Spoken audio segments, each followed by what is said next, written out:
le jour où Judas trahit Jésus-Christ.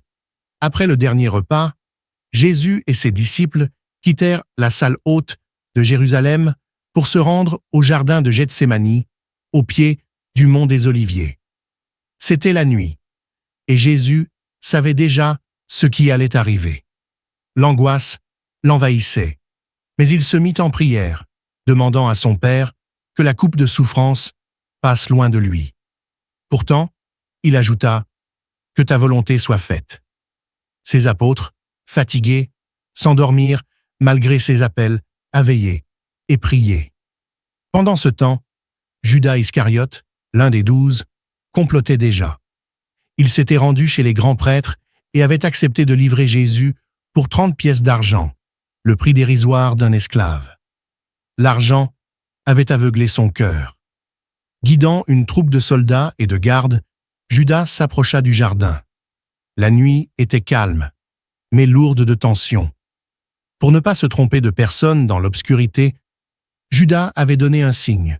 Celui qui l'embrasserait serait Jésus, l'homme à arrêter. Alors Judas s'avança vers lui et dit « Salut, maître », avant de lui donner un baiser. Ce geste, signe d'amitié et de respect, se transforma en symbole éternel de trahison. Jésus, d'un ton ferme mais plein de douceur, lui répondit « Judas, c'est par un baiser que tu livres le Fils de l'homme ?» Aussitôt, les gardes se jetèrent sur lui pour l'arrêter. Pierre, voulant défendre son maître, tira une épée et frappa l'un des serviteurs du grand prêtre, lui coupant l'oreille. Mais Jésus arrêta le geste de violence et guérit aussitôt l'homme blessé, montrant que son royaume n'était pas de ce monde. À cet instant, les disciples, terrifiés, s'enfuirent. Jésus resta seul, livré aux mains de ses ennemis. La prophétie s'accomplissait.